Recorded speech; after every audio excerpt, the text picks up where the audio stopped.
Una madre soltera pagó solo $100 por una iglesia destruida que todos en el pueblo decían que estaba maldita. Pero cuando se atrevió a levantar las tablas rotas del altar, encontró algo que había estado escondido allí durante más de 50 años. Algo que no solo cambió su vida y la de sus hijas, sino la historia entera de ese lugar. Antes de contarte todo lo que ocurrió dentro de esas 4 paredes en ruinas, cuéntame en los comentarios desde qué ciudad nos estás escuchando. Me encanta leerlos y saber hasta dónde llegan estas historias. Y si todavía no te has suscrito, hazlo ahora y activa la campanita. Porque cada semana compartimos relatos que muestran que, incluso en los lugares más abandonados, a veces se esconden los milagros más grandes. Ahora sí, escucha con atención, porque esta es la historia de Sofía, una madre soltera que compró una iglesia derrumbada por $100 y descubrió bajo el altar un secreto que nadie en el pueblo se atrevió a buscar. Sofía tenía 34 años y 2 hijas pequeñas cuando sintió que la vida la había acorralado contra una pared invisible. Trabajaba como cajera en un pequeño supermercado de barrio, haciendo turnos dobles siempre que podía para completar el dinero del alquiler. Desde que el padre de sus hijas se había ido con otra mujer, 2 años atrás, todo había recaído sobre sus hombros.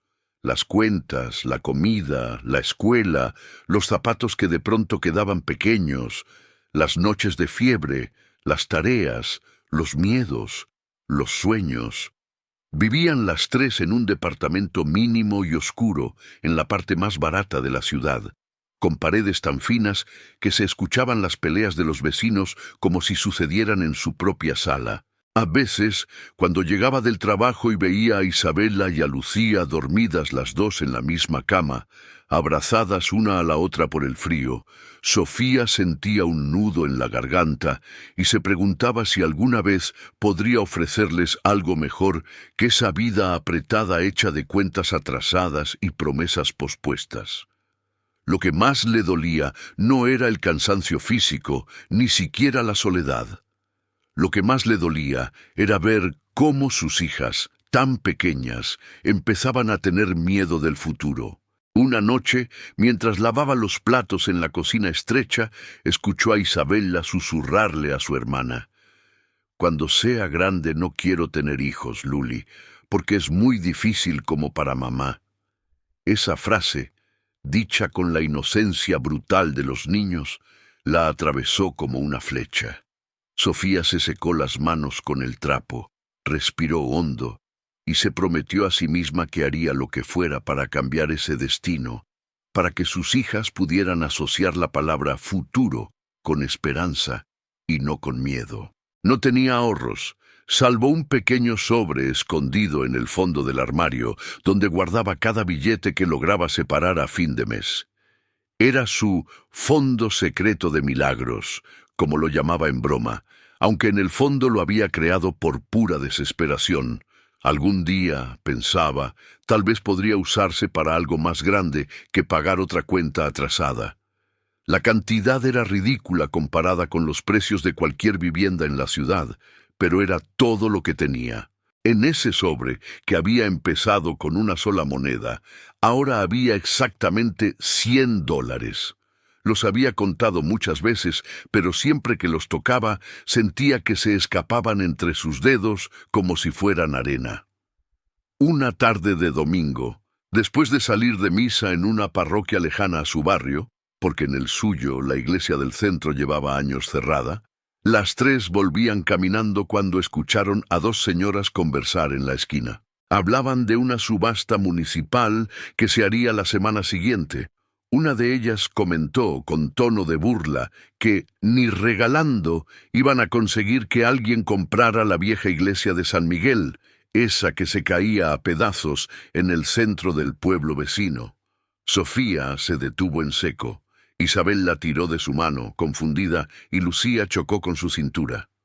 ¿Una iglesia?, preguntó Sofía casi sin darse cuenta. Las mujeres la miraron, sorprendidas de que se hubiera metido en la conversación, y una de ellas, la más habladora, Explicó que sí, que la antigua iglesia de San Miguel iba a ser subastada porque llevaba años abandonada, el techo medio derrumbado, las paredes llenas de humedad y grafitis, y que nadie la quería porque, decían, estaba maldita desde una tragedia ocurrida décadas atrás. Sofía escuchó cada palabra como si fuera parte de una historia que no tenía nada que ver con ella, pero una semilla se plantó en su mente.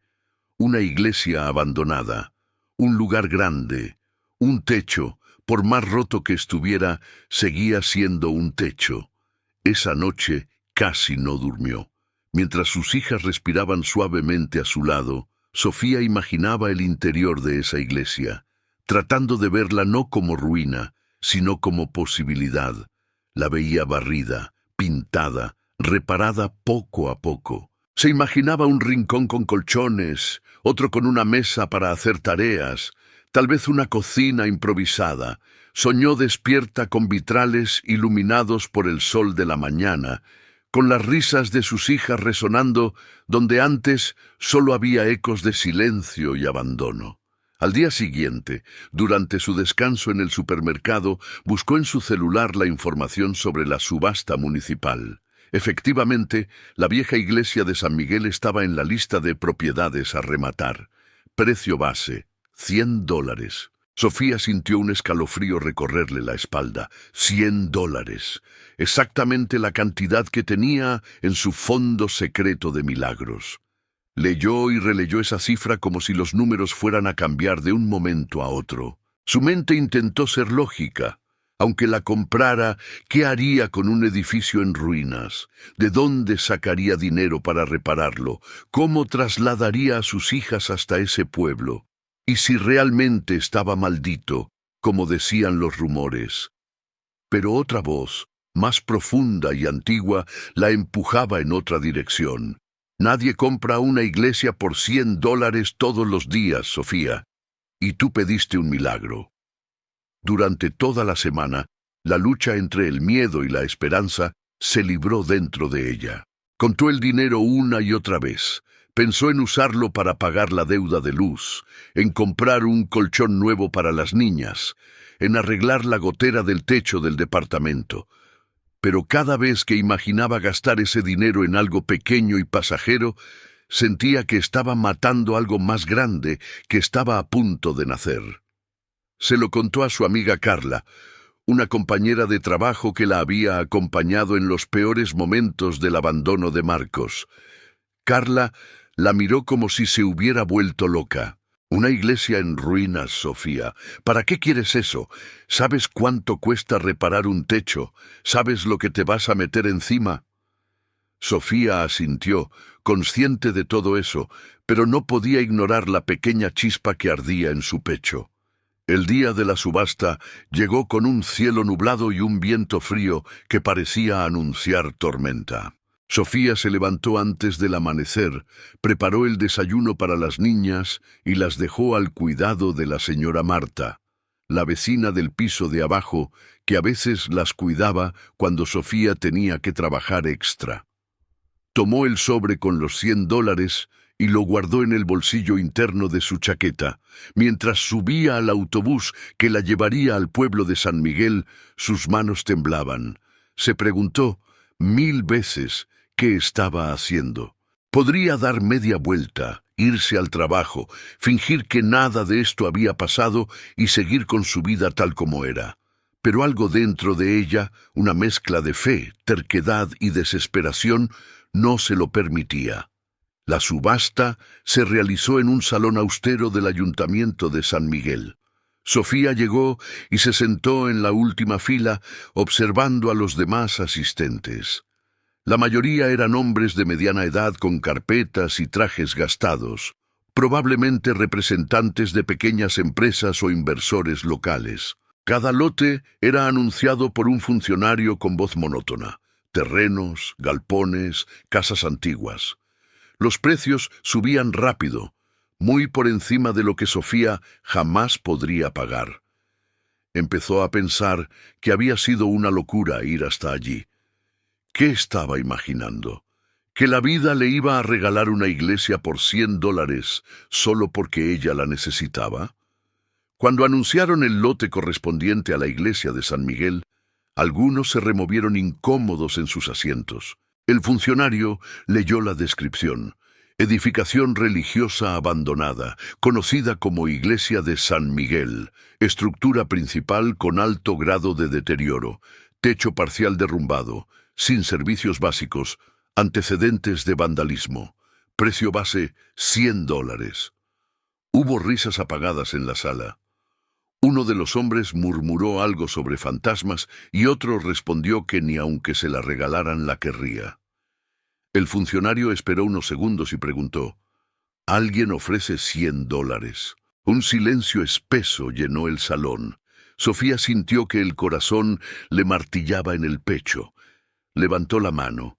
Las cabezas se giraron hacia ella como si hubiera hecho algo escandaloso. El funcionario la miró por encima de sus gafas. ¿$100?, repitió. Sofía tragó saliva, pero mantuvo la voz firme. Sí, $100. ¿Alguna oferta superior? Nadie respondió. Algunos sonrieron con ironía, otros negaron con la cabeza, como si estuvieran viendo a una niña que no sabía lo que hacía. Entonces, adjudicado por $100 a la señora. El hombre buscó su nombre en la lista. Ella lo pronunció en voz alta: Sofía Hernández. El martillo cayó sobre la mesa con un golpe seco que pareció resonar más de lo debido. En ese instante, la vida de Sofía cambió de rumbo, aunque todavía no lo sabía. Había comprado una iglesia en ruinas por $100. Después de firmar los papeles y entregar el dinero, el funcionario le dio un manojo de llaves oxidadas y un paquete con algunos documentos. «Ahí tiene», dijo sin mucho interés. «Pero le advierto algo, señora Hernández. Ese lugar solo le traerá problemas. Nadie se mete con la iglesia de San Miguel y sale ganando. Pregúntele a los viejos del pueblo». Sofía tomó las llaves con respeto, como si recibiera algo sagrado. No estaba segura de creer en maldiciones, pero sí sabía que las palabras podían pesar. Agradeció con un gesto discreto y salió a la calle, donde el viento frío le golpeó el rostro como una bofetada que la devolvía a la realidad. Tenía la iglesia, pero no tenía ni idea de qué hacer con ella. Antes de regresar a la ciudad, decidió ir a verla. Caminó hasta las afueras del pueblo, siguiendo las indicaciones del mapa que venía en los documentos. La iglesia de San Miguel se alzaba sobre una pequeña colina, rodeada de pasto crecido y árboles retorcidos. La construcción, que en tiempos mejores debió de ser majestuosa, estaba ahora cubierta de grietas y manchas de humedad.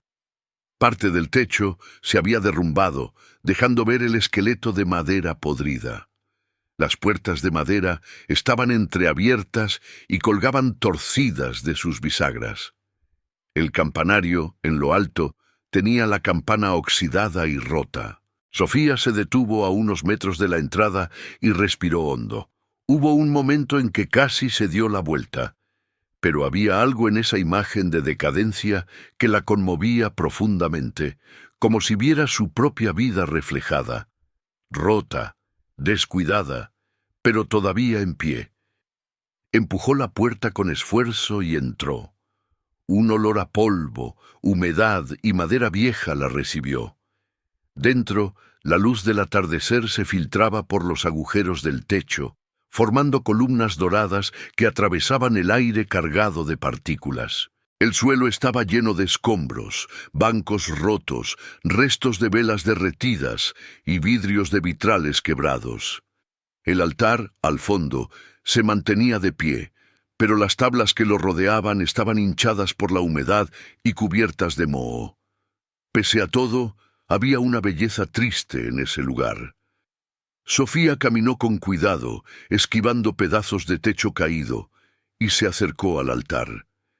Se imaginó a sí misma barriendo, limpiando, reparando. Se imaginó a sus hijas corriendo por ese pasillo central, jugando a que eran princesas en un castillo antiguo. De pronto, ya no vio una ruina, vio un hogar posible. Los días siguientes fueron un torbellino de decisiones, dudas y trabajo duro. Sofía contó a sus hijas lo que había hecho. Isabela abrió los ojos enormes. ¿Compraste una iglesia, mamá, como la de los cuentos? Lucía, siempre más práctica, preguntó, ¿vamos a vivir ahí? Sofía no tenía todas las respuestas, pero les habló con la sinceridad de quien sabe que los niños sienten la verdad incluso detrás de las palabras.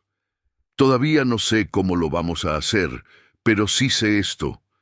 Estoy cansada de pagar alquiler por un lugar que nunca será nuestro. Esta iglesia es vieja y está rota, pero ahora es nuestra, y si trabajamos juntas, algún día será un hogar de verdad. Las niñas se miraron entre ellas, y fue Isabela quien primero sonrió. «Yo quiero pintar una habitación de color amarillo», dijo. Lucía rió. «Y yo quiero tener un lugar para mis dibujos donde no se mojen cuando llueva». En ese instante, Sofía entendió que había tomado la decisión correcta, aunque el camino fuera incierto. Pidió permiso en el trabajo para tomarse algunos días libres. No podía permitirse vacaciones, pero acumulaba horas extras que nunca usaba, y el gerente, cansado, se las concedió con desgano. Usó esos días para viajar con sus hijas hasta la iglesia y empezar a limpiarla. Iban en autobús, con mochilas llenas de bocadillos, baldes, trapos y una escoba vieja que la señora Marta les había prestado. Los vecinos del pueblo las miraban con curiosidad y cierto recelo. Algunos murmuraban que estaban locas, otros que era una falta de respeto que una madre soltera se instalara en un lugar sagrado, aunque hubiera estado abandonado décadas. Pocos se acercaban a hablar, pero los que lo hacían siempre terminaban contando algún fragmento de la leyenda que rodeaba la iglesia de San Miguel. Según decían, hacía más de 50 años, cuando el pueblo aún era próspero y la iglesia estaba llena en cada misa, ocurrió una tragedia que nadie quería recordar con detalle. Una noche, un incendio estalló dentro de la iglesia durante una vigilia. Murieron varias personas, entre ellas el sacerdote de entonces, el padre Esteban, y una joven llamada Teresa, hija del hombre más rico del pueblo. Jamás se esclareció el origen del fuego. Algunos hablaban de velas mal apagadas, otros susurraban sobre un delito oculto. Lo único cierto era que después de esa noche, la iglesia nunca volvió a ser la misma. Poco a poco la gente dejó de asistir, las paredes comenzaron a agrietarse, y finalmente el lugar fue clausurado y abandonado. Desde entonces, se decía que las almas de los que murieron allí seguían atrapadas en el altar y que quien osara profanarlo sufriría desgracias sin fin. Sofía escuchaba esas historias con una mezcla de miedo y compasión. Entendía el peso del dolor colectivo que podía quedar pegado a un lugar, pero también sentía que el abandono prolongado había deformado la memoria de lo que realmente había pasado. Era como si el pueblo hubiera decidido enterrar sus culpas y temores bajo capas de polvo, dejando que la iglesia se convirtiera en un símbolo de todo lo no resuelto. Mientras barría el suelo con fuerza, levantando nubes de polvo que la hacían toser, pensaba, «Tal vez por eso yo estoy aquí. Tal vez esta iglesia y yo nos encontramos porque las dos necesitamos ser reparadas». Las primeras semanas fueron agotadoras. Entre el trabajo, el largo viaje y las horas de limpieza, Sofía terminaba cada día con el cuerpo roto. Pero, curiosamente, su espíritu se sentía más ligero. Cada banco que lograba enderezar, cada ventana que limpiaba, cada telaraña que arrancaba del techo, era como si quitara una capa de miedo de su propia vida. Las niñas también ayudaban. Isabela se encargaba de retirar botellas rotas y basura que vándalos habían dejado, mientras Lucía, con un pincel viejo, empezaba a pintar dibujos pequeños en las partes de pared que ya estaban secas. «Para que no se vea tan triste», decía. Poco a poco, El lugar dejó de parecer un cementerio de recuerdos rotos y empezó a parecer un taller de esperanza. Un día, mientras barrían cerca del altar, Sofía notó algo extraño. Siempre había asumido que la base del altar era de piedra sólida, pero al apoyar la escoba, escuchó un sonido hueco. Golpeó suavemente con el mango en distintos puntos y notó que justo en el centro el sonido cambiaba. Era como si debajo hubiera un espacio vacío. Se arrodilló y pasó la mano por la madera opaca.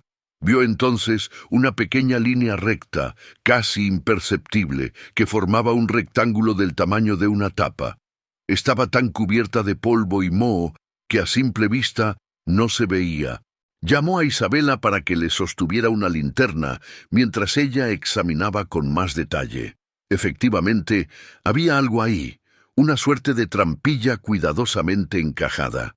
El corazón le dio un vuelco. Recordó todas las historias sobre almas atrapadas bajo el altar, y por un segundo la invadió un miedo irracional. ¿Y si realmente había algo terrible escondido allí?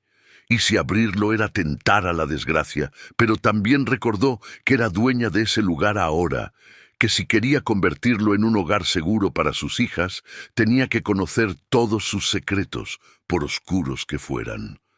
No podemos vivir sobre algo que no sabemos qué es, se dijo a sí misma.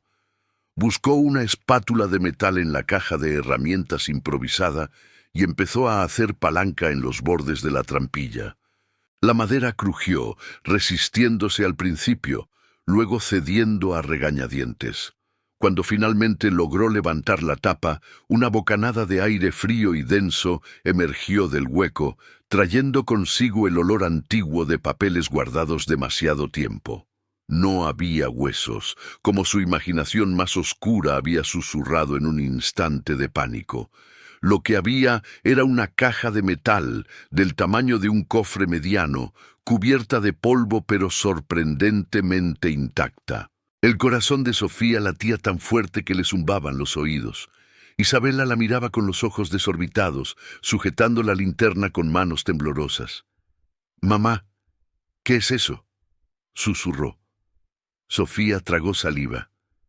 «No lo sé», respondió con honestidad, «pero vamos a averiguarlo». Sacó la caja con cuidado del hueco y la colocó sobre el altar. Tenía un candado viejo, oxidado, que se rompió con relativa facilidad cuando Sofía lo golpeó con una piedra. La tapa se levantó lentamente, revelando su contenido. Dentro había varios cuadernos de tapa dura, una pila de documentos atados con una cinta descolorida, un rosario de cuentas de madera gastadas y una pequeña caja de madera más clara con un sello de cera ya quebrado por el tiempo. Sofía tomó el primer cuaderno. La primera página estaba escrita a mano, con una caligrafía elegante y firme. Diario del Padre Esteban, párroco de la iglesia de San Miguel. Sofía sintió que el aire se volvía más pesado a su alrededor.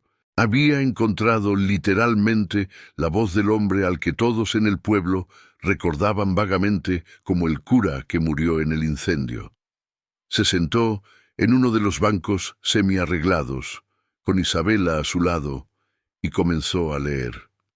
Las primeras páginas describían la rutina de la parroquia, los nombres de las familias del pueblo, los eventos litúrgicos, pero a medida que avanzaba, el tono cambiaba. El padre Esteban hablaba de una inquietud creciente, de secretos que le habían confiado en confesión y que lo atormentaban, de presiones de los poderosos del pueblo para que callara ciertas cosas. Mencionaba repetidamente a una joven llamada Teresa, hija de don Julián Herrera, el hombre más influyente y rico de la región. Los diarios revelaban a un hombre dividido entre su deber religioso y su conciencia moral. El padre Esteban había descubierto que don Julián estaba involucrado en negocios turbios, despojo de tierras, explotación de campesinos y algo aún peor, un incidente relacionado con la joven Teresa. Aunque el diario no detallaba explícitamente lo ocurrido, Se intuía que Teresa había sido víctima de una agresión brutal y que su padre había utilizado su poder para acallar cualquier escándalo. El cura, atado por el sigilo sacramental, no podía revelar lo que sabía, pero se debatía entre su promesa a Dios y su obligación de proteger a los inocentes. En las últimas entradas, la tensión se volvía insoportable. El padre Esteban hablaba de amenazas veladas, de visitas nocturnas de hombres armados, de una decisión que estaba a punto de tomar. Si la justicia de los hombres se niega a actuar, dejaré constancia escrita de la verdad y la esconderé donde la luz de Dios la encuentre cuando llegue el momento. Sofía comprendió entonces que esa caja no era solo un cofre de recuerdos, era un testamento silencioso de un hombre que había tratado de luchar contra la corrupción y el abuso en un tiempo en que nadie se atrevía a enfrentarse a los ricos. Pero aún faltaba la pieza central. Con manos temblorosas, abrió la pequeña caja de madera clara que estaba dentro del cofre. Dentro encontró un sobre amarillento con un nombre escrito en tinta casi desvanecida. Para la descendiente de Teresa Herrera que regrese a esta iglesia buscando un nuevo comienzo. Sofía se quedó sin aliento. ¿Una descendiente de Teresa? ¿Eso significaba que Teresa había tenido un hijo?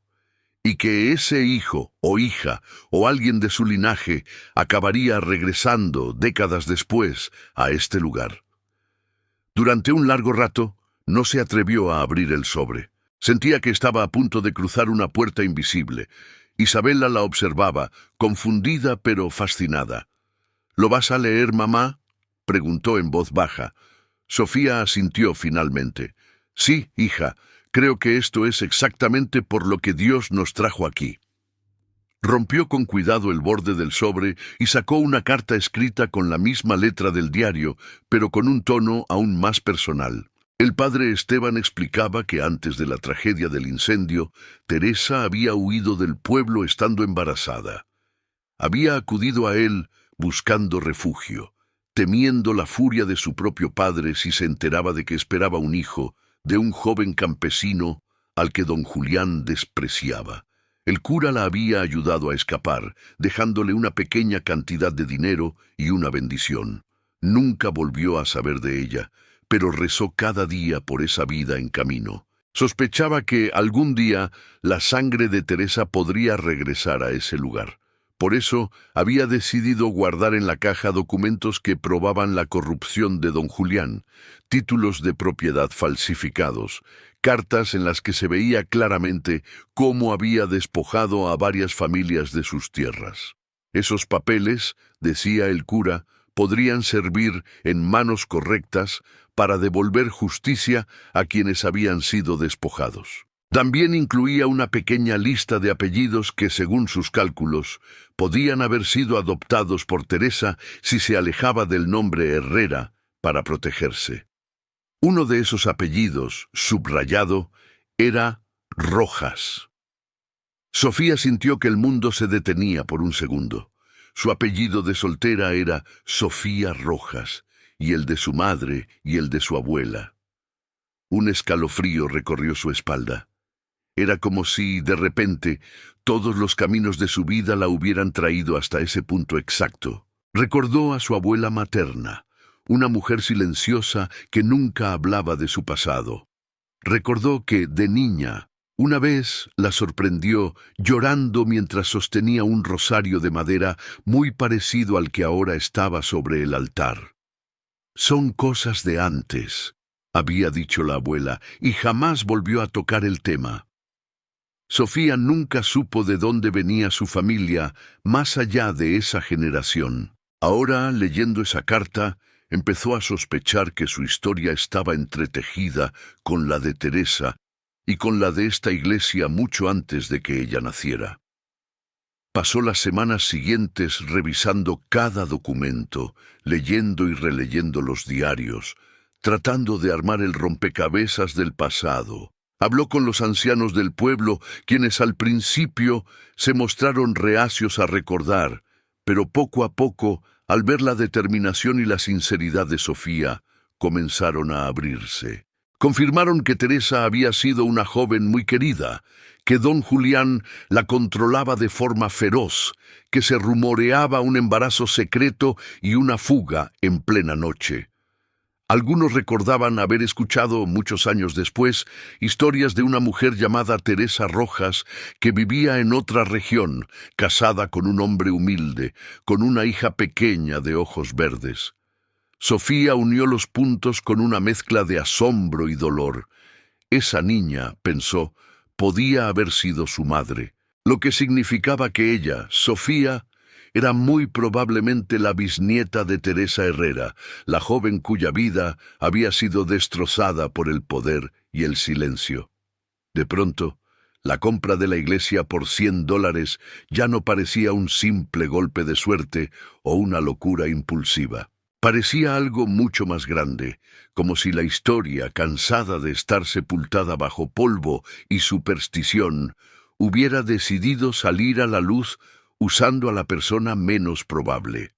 Una madre soltera de ciudad, sin dinero, sin contactos, pero con un corazón obstinado. Con los documentos en la mano, Sofía enfrentó otro dilema. ¿Qué hacer con esa información? Podría simplemente guardarla para sí misma, usarla como una explicación íntima de por qué se sentía tan conectada con ese lugar y nada más. Pero también comprendía que los papeles no solo contaban su historia familiar, sino que tenían el poder de cambiar la vida de otras personas.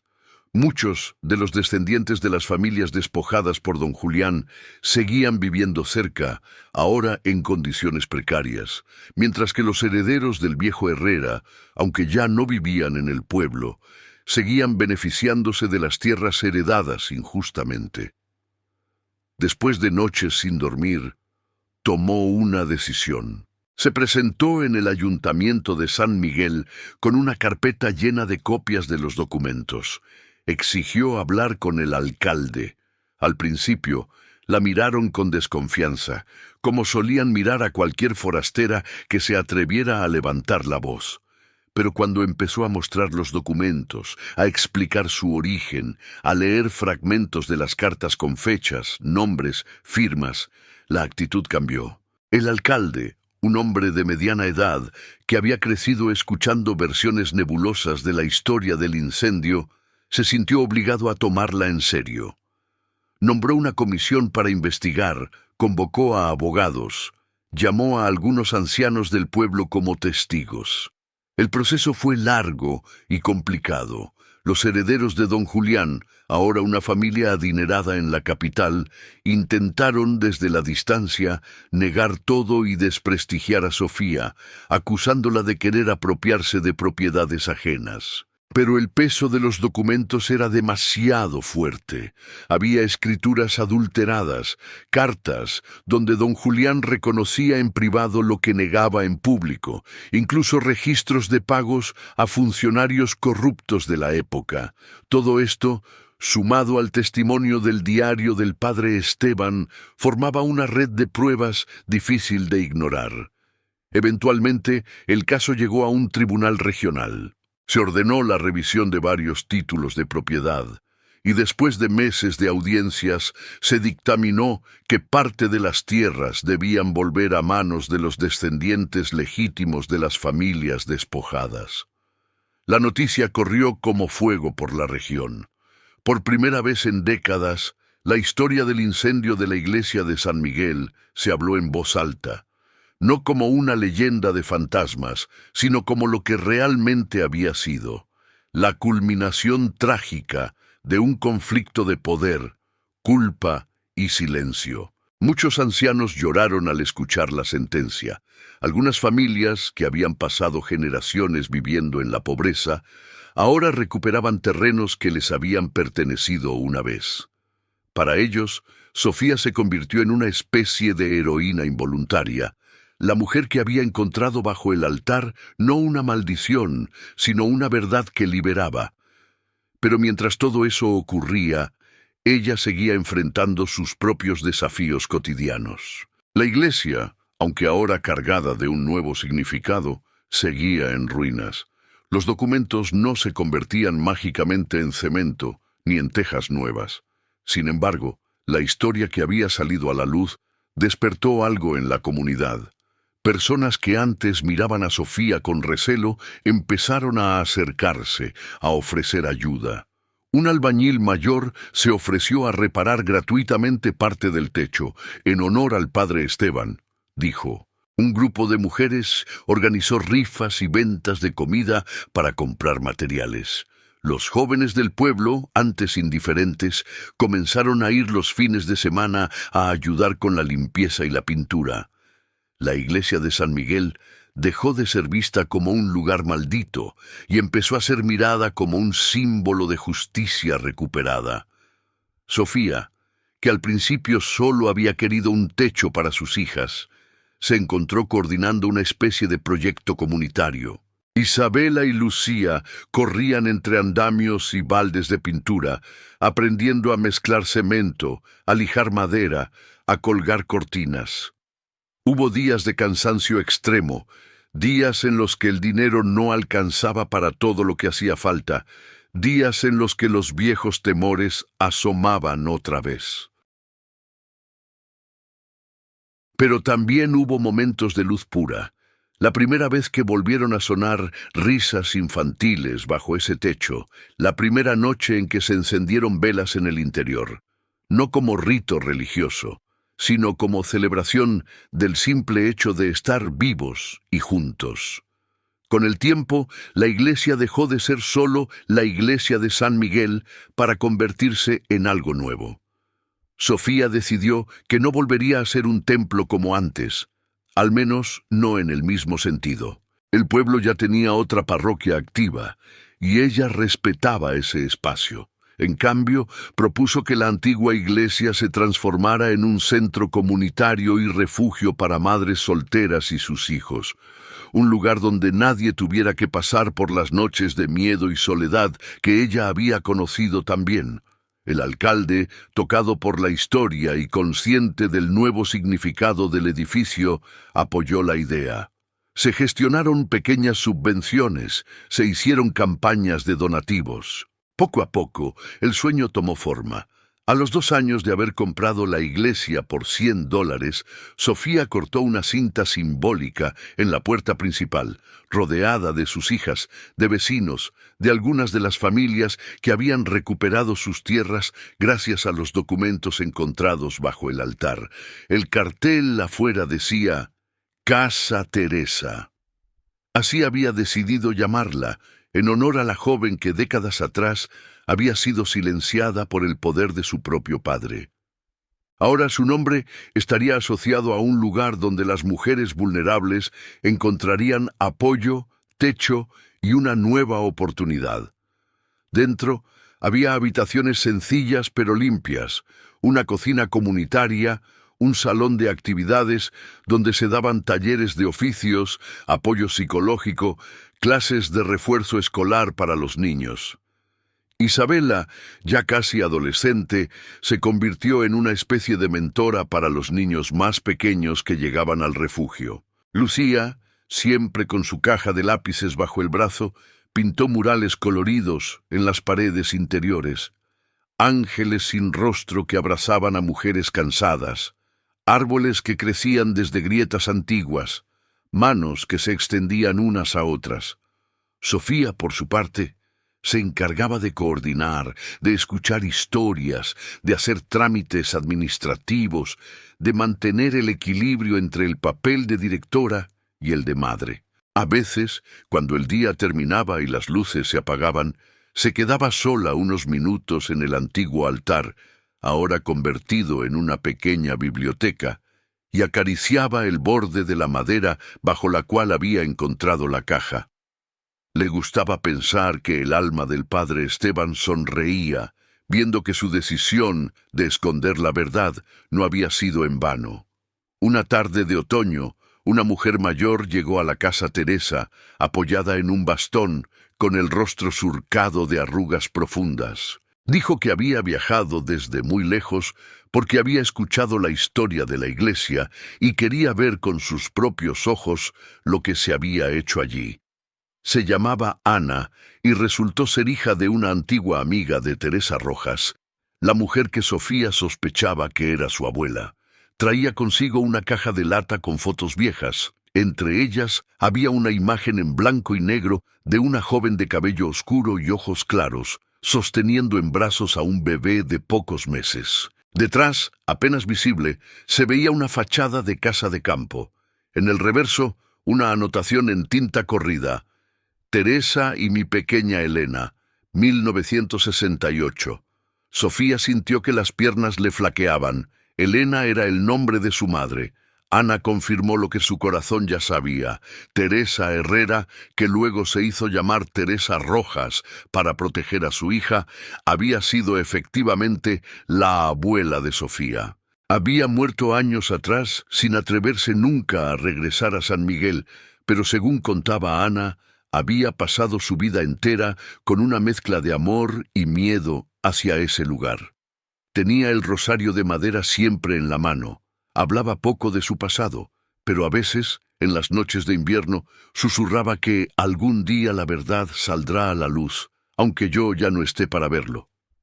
Sofía lloró al escuchar esas palabras. Lloró por Teresa, por su madre Elena, por todas las mujeres de su familia que habían tenido que cargar solas con secretos y dolores ajenos. Lloró también de gratitud, porque de alguna manera misteriosa sentía que todas esas mujeres la habían empujado suavemente hasta aquí, a esta iglesia en ruinas, para que fuera ella quien finalmente rompiera el círculo de silencio. No era una heroína perfecta ni una santa. Era una madre soltera cansada, con ojeras y manos agrietadas, pero había dicho sí cuando la vida le ofreció la posibilidad de cambiar algo más grande que ella misma. Esa noche, después de despedir a Ana y de guardar cuidadosamente las fotos nuevas junto con los diarios del padre Esteban y los documentos antiguos, Sofía se sentó con sus hijas en uno de los bancos restaurados de la nave central.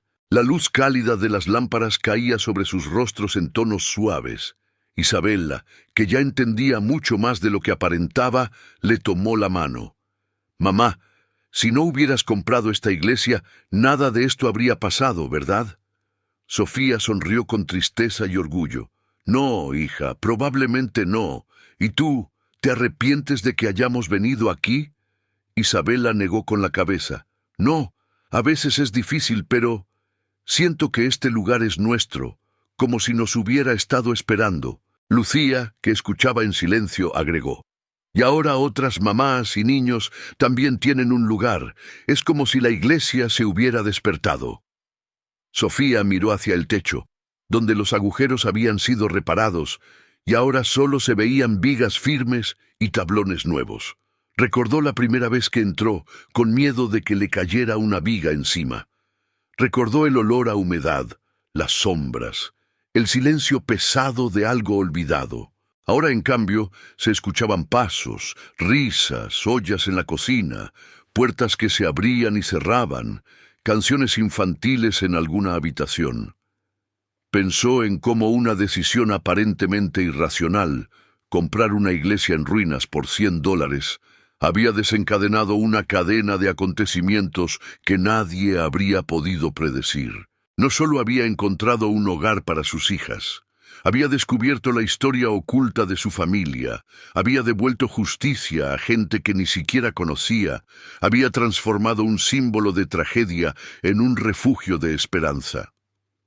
Al día siguiente, mientras barría el pasillo central por costumbre, Sofía se detuvo un momento frente al lugar donde había estado la trampilla bajo el altar. Ahora estaba sellada con tablas nuevas, pero ella sabía exactamente dónde se encontraba. Cerró los ojos y murmuró una oración silenciosa, por el padre Esteban, por Teresa, por Elena, por todas las mujeres que pasaban por casa Teresa cada año, por sus hijas, por sí misma. Luego sonrió, Tal vez siempre habría gente que seguiría creyendo que la iglesia de San Miguel estaba maldita, que bajo el altar se escondía un secreto oscuro. Y, en cierto sentido, tendrían razón. Allí abajo había estado enterrado durante décadas el testimonio de la cobardía y la crueldad humanas. Pero también, gracias a un cura valiente y a una madre soltera obstinada, ese mismo lugar se había convertido en el punto de partida de algo completamente distinto, una historia en la que el secreto bajo el altar no trajo maldición, sino verdad, justicia y un nuevo comienzo. Así fue como una madre que apenas podía pagar el alquiler se atrevió a comprar por $100 una iglesia que todos daban por perdida. Nadie, ni siquiera ella, pudo imaginar que el verdadero precio de esa iglesia no estaba en las ruinas visibles, sino en el peso del secreto escondido bajo su altar. Un secreto que, al salir a la luz, cambió no solo su destino, sino el de todo un pueblo, demostrando que a veces los milagros no caen del cielo, se desentierran con manos temblorosas desde lo más profundo de aquello que todos los demás prefieren dejar enterrado. Así fue como una madre que apenas podía pagar el alquiler se atrevió a comprar por $100 una iglesia que todos daban por perdida. Pero lo que nadie, ni siquiera ella, pudo imaginar era que bajo ese altar antiguo se escondía un secreto que cambiaría no solo su destino, sino el de todo un pueblo. Los meses siguientes al descubrimiento de los documentos fueron un torbellino de emociones contradictorias para Sofía. Por un lado, sentía una responsabilidad inmensa al tener en sus manos papeles que podían cambiar la vida de tantas personas. Por otro, seguía siendo una madre soltera con 2 hijas que alimentar y un techo en ruinas que convertir en hogar. La tensión entre ambas realidades la mantenía despierta por las noches, dando vueltas en el colchón viejo que había instalado en uno de los rincones menos dañados de la iglesia. Isabela y Lucía dormían a su lado, envueltas en cobijas gruesas porque el frío se colaba por las grietas de las paredes. Cada vez que las miraba, Sofía se preguntaba si había sido egoísta al arrastrarlas a esta aventura incierta, o si, al contrario, les estaba enseñando algo valioso sobre valentía y propósito. El primer paso fue organizar los documentos de manera que pudieran ser presentados ante las autoridades competentes. Sofía no tenía educación legal, pero sí tenía sentido común y una determinación férrea. Pasó días clasificando cada papel, creando carpetas improvisadas con separadores hechos de cartón reciclado. Anotaba nombres, fechas, conexiones entre personas. Dibujaba árboles genealógicos en hojas sueltas, intentando rastrear quiénes eran los descendientes actuales de las familias despojadas. Fue un trabajo meticuloso que la dejaba con los ojos irritados y la espalda adolorida, pero cada pequeño avance le daba un impulso de energía renovada. Una tarde, mientras revisaba una de las cartas del padre Esteban por enésima vez, notó un detalle que antes había pasado por alto. El cura mencionaba a un abogado de la capital, un hombre llamado Víctor Salinas, que años atrás había intentado denunciar las irregularidades de don Julián, pero había sido silenciado mediante amenazas y sobornos. El nombre le sonó vagamente familiar. Preguntó a algunos de los ancianos del pueblo si recordaban a ese abogado. Doña Clementina, una mujer de 80 años que había vivido toda su vida en San Miguel, asintió con tristeza. «Ay, sí, mija. Don Víctor era un hombre bueno, muy recto. Intentó ayudar a varias familias, pero don Julián tenía tanto poder que lo obligó a irse del pueblo. Creo que ahora vive en la capital, retirado ya. Debe de tener como 90 años». Sofía sintió una chispa de esperanza. Si ese abogado aún vivía y conservaba su memoria, podría ser un testigo clave para validar los documentos. Con el poco dinero que le quedaba, compró un pasaje de autobús a la capital. Dejó a las niñas al cuidado de doña Clementina, quien se había encariñado con ellas y las trataba como si fueran sus propias nietas.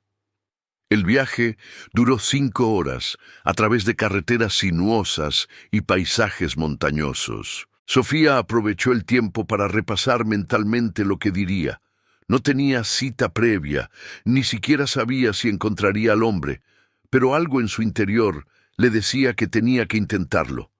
La capital era un caos de tráfico, ruido y multitudes. Sofía, acostumbrada a la vida tranquila de San Miguel, se sintió abrumada.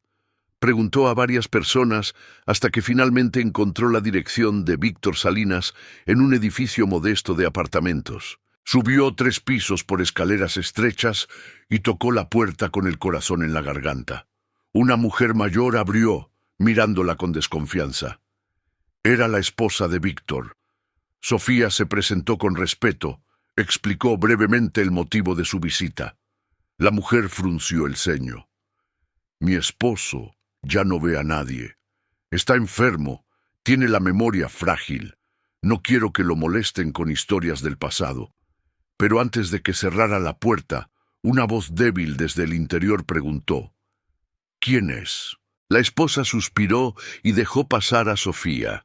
Víctor Salinas estaba sentado en una silla de ruedas junto a una ventana que daba a un patio interior. Era un hombre delgado, de cabello completamente blanco, con manos temblorosas, pero ojos todavía brillantes. Cuando Sofía mencionó los nombres del padre Esteban, don Julián Herrera y Teresa, algo cambió en su expresión. Apretó los bracillos de la silla y pidió a su esposa que los dejara hablar a solas. Durante las siguientes 2 horas, Sofía le mostró copias de los documentos, le leyó fragmentos del diario del cura. Víctor escuchaba en silencio, con lágrimas rodando lentamente por sus mejillas. Al final, con voz quebrada, dijo: He esperado más de 50 años para que alguien sacara esto a la luz. Yo intenté, mija, intenté con todas mis fuerzas, pero era joven, sin poder, sin dinero. Don Julián me amenazó con matar a mi familia si seguía adelante. Tuve que huir como un cobarde. Sofía le tomó la mano. Usted no fue un cobarde. Hizo lo que pudo, pero ahora tenemos otra oportunidad. ¿Me ayudará? Víctor asintió con determinación. Aunque su cuerpo estaba debilitado, su mente legal seguía siendo aguda. Le explicó a Sofía los pasos que debía seguir: presentar una denuncia formal ante el juzgado civil, solicitar la apertura de una investigación histórica sobre las transacciones de tierras, buscar el apoyo de organizaciones de derechos humanos especializadas en restitución de propiedades. Le dio nombres de contactos, le escribió cartas de recomendación a mano temblorosa, le ofreció asesoría gratuita desde la distancia. Cuando Sofía se despidió, Víctor la retuvo un momento más. Usted es valiente, mija, más valiente que yo lo fui. Termínelo, por Teresa, por todas las familias que sufrieron y por ese cura bueno que murió intentando hacer lo correcto. De regreso en San Miguel, Sofía se lanzó de lleno al proceso legal. No fue fácil. Los herederos de don Julián contrataron abogados caros que intentaron desacreditar los documentos, alegando que eran falsificaciones o que habían sido obtenidos de manera ilegal. Hubo audiencias en las que Sofía tuvo que testificar, explicar cómo había encontrado la caja, soportar interrogatorios agresivos diseñados para hacerla parecer una oportunista. En más de una ocasión sintió ganas de rendirse, de volver a su vida sencilla y olvidarse de todo esto. Pero cada vez que esa tentación aparecía, recordaba la cara de doña Clementina cuando le contó sobre los documentos, el llanto de Víctor Salinas, la carta del padre Esteban dirigida a la descendiente de Teresa que regrese buscando un nuevo comienzo. El caso tomó meses, luego más de 1 año. Durante ese tiempo, Sofía seguía trabajando en la restauración de la iglesia con la ayuda de voluntarios del pueblo. Un grupo de jóvenes estudiantes de arquitectura de una universidad cercana se enteró de la historia y propuso ayudar como parte de un proyecto de servicio comunitario. Llegaron con mediciones, planos, ideas creativas para aprovechar la estructura sin perder su esencia histórica. Diseñaron un sistema para recolectar agua de lluvia, instalaron paneles solares donados por una empresa local, reforzaron las vigas del techo. Lo que antes parecía una tarea imposible comenzó a tomar forma gracias al esfuerzo colectivo. Isabella y Lucía crecieron en medio de ese proceso. Isabella, que al principio había sido tímida y reservada, se convirtió en la organizadora natural de los niños del pueblo que venían a ayudar. Coordinaba brigadas de limpieza, enseñaba a los más pequeños a separar la basura reciclable, pintaba carteles con mensajes de ánimo que colgaban en las paredes. Lucía, por su parte, encontró en el arte su manera de contribuir. Cada pared que se terminaba de reparar se convertía en su lienzo. Pintaba escenas de esperanza, manos que se entrelazan, árboles que florecen en tierra seca, niños que juegan bajo cielos despejados. Su talento empezó a llamar la atención incluso fuera del pueblo, y una galería en la capital le ofreció exponer algunas de sus obras. Sofía lloraba de orgullo, viendo a sus hijas florecer en medio de las adversidades. Finalmente, después de 18 meses de batallas legales, llegó el día de la sentencia. Sofía viajó al juzgado regional acompañada de Víctor Salinas, que insistió en estar presente a pesar de su salud frágil, y de varios ancianos del pueblo que habían testificado sobre la historia de las tierras despojadas. La sala estaba llena de tensión. De un lado, los abogados de los herederos de don Julián, con sus trajes impecables y expresiones de desdén. Del otro, Sofía, con un vestido sencillo pero digno, rodeada de gente humilde que llevaba décadas esperando justicia. El juez, un hombre de unos 60 años con rostro severo, pero ojos cansados de ver tanta corrupción, leyó la sentencia con voz firme. Determinó que los documentos eran auténticos, que había evidencia suficiente de fraude en las transacciones originales y que procedía la restitución de varias propiedades a las familias legítimas o sus descendientes. Además, ordenó una compensación económica por los años de uso indebido de esas tierras. El silencio en la sala se rompió con gritos de alegría de los ancianos. Algunos lloraban abrazados, otros aplaudían, otros simplemente se quedaban sentados en shock, incapaces de procesar que finalmente la justicia había llegado. Los abogados de los herederos recogieron sus papeles con rostros de furia contenida y salieron apresuradamente. Sofía sintió que las piernas le temblaban, pero Víctor le apretó la mano desde su silla de ruedas. «Lo logramos, mija, lo logramos». Esa noche, el pueblo de San Miguel organizó una celebración espontánea en la plaza central. Hubo música, comida compartida, bailes. Sofía fue abrazada por personas que apenas conocía, que le agradecían con lágrimas en los ojos por haber tenido el coraje de abrir esa caja bajo el altar.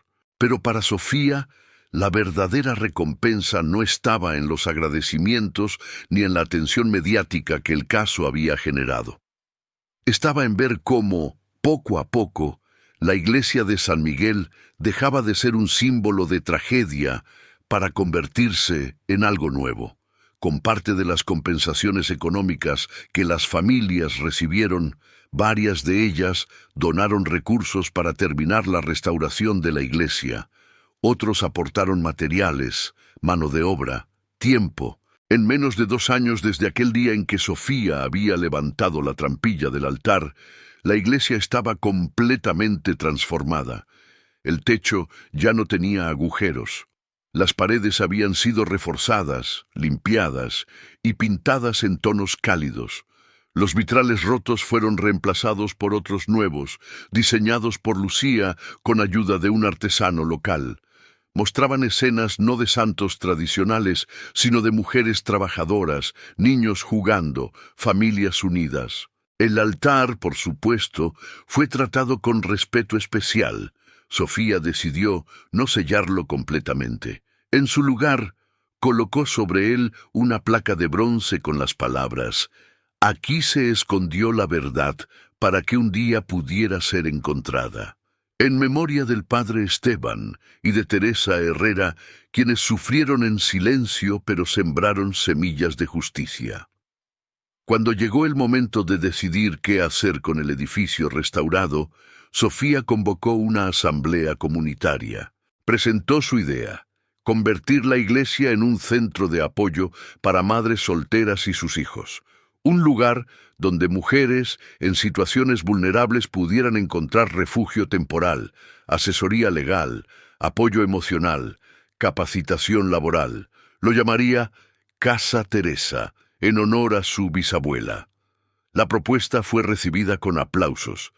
El alcalde, que había apoyado discretamente el proceso legal, se comprometió a gestionar fondos municipales y estatales para el proyecto. Organizaciones civiles ofrecieron alianzas, profesionales del pueblo, psicólogos, maestros, trabajadores sociales se ofrecieron como voluntarios.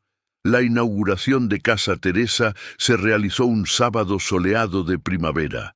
Había guirnaldas de flores decorando la entrada, mesas con comida preparada por las mujeres del pueblo, música en vivo de un grupo local.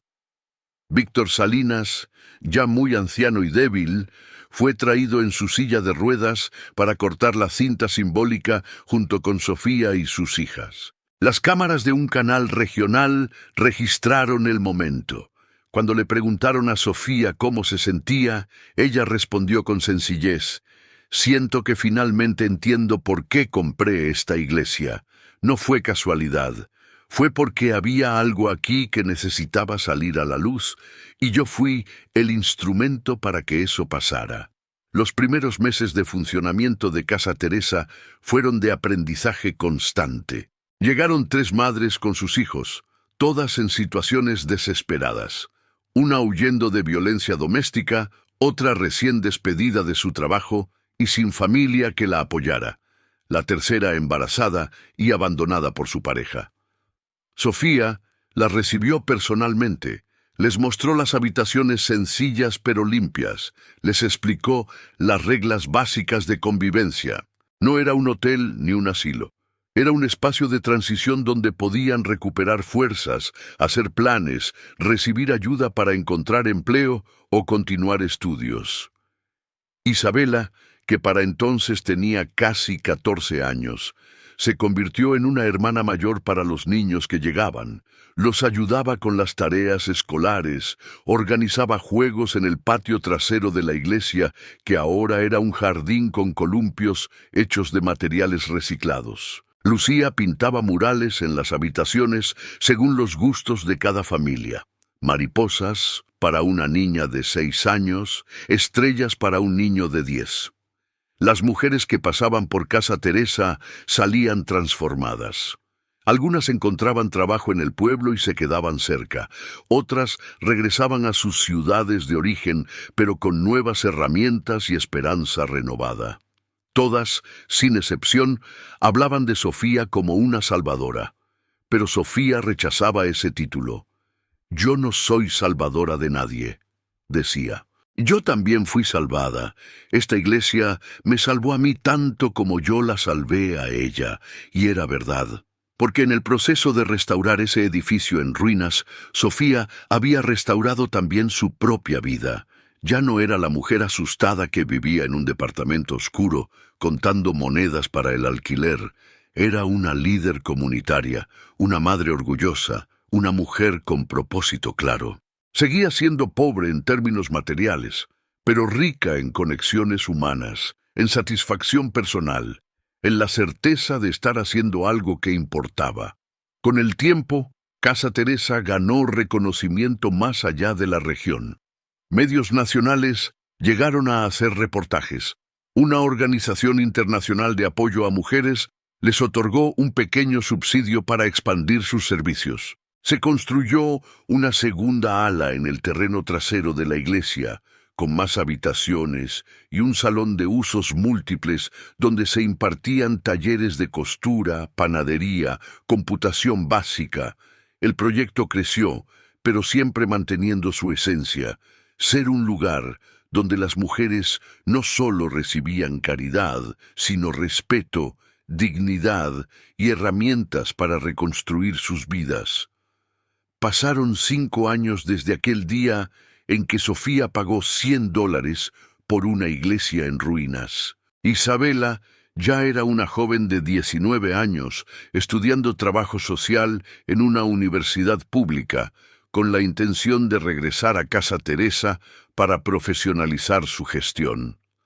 Lucía, de 17, había ganado un concurso nacional de arte juvenil, y sus obras se exponían en galerías importantes, pero seguía viviendo en San Miguel, insistiendo en que no necesitaba la gran ciudad para crear. Sofía, con casi 40 años, tenía el cabello con algunas canas prematuras y líneas profundas alrededor de los ojos, marcas del cansancio y la preocupación constante, pero también de las risas y las victorias. Una tarde, mientras organizaba papeles en la pequeña oficina que había instalado en lo que antes era la sacristía, Sofía recibió una llamada inesperada. Era un notario de otra provincia buscándola porque había aparecido un testamento antiguo de Teresa Rojas, su abuela. Sofía sintió un vuelco en el estómago. No sabía que su abuela hubiera dejado testamento. De hecho, siempre había asumido que había muerto sin nada. El notario le explicó que el documento había sido encontrado en los archivos de un juzgado que estaba digitalizando registros viejos. Teresa había dejado una pequeña propiedad rural, un terreno de unas 2 hectáreas en las afueras de otra ciudad, y la heredera directa era Sofía. El terreno no valía una fortuna, pero era suficiente para venderlo y obtener recursos para seguir sosteniendo Casa Teresa sin depender tanto de donaciones externas. Sofía viajó a conocer la propiedad. Era un lugar hermoso, con árboles frutales antiguos y una casita de adobe en ruinas. Mientras caminaba entre los árboles, sintió la presencia de su abuela Teresa, como si finalmente el círculo se estuviera cerrando. Aquella joven que había huido embarazada y asustada, que había vivido con miedo y secretos, había dejado algo tangible para su descendencia. Y esa descendencia, sin saberlo, había terminado honrando su memoria de la manera más perfecta posible. Sofía decidió no vender el terreno. En cambio, lo convirtió en una extensión de Casa Teresa, una granja terapéutica donde las mujeres y niños que pasaban por el refugio podían ir a pasar fines de semana, aprender sobre agricultura, conectar con la naturaleza, sanar en silencio. Plantaron hortalizas, instalaron colmenas, construyeron un pequeño establo con gallinas y cabras.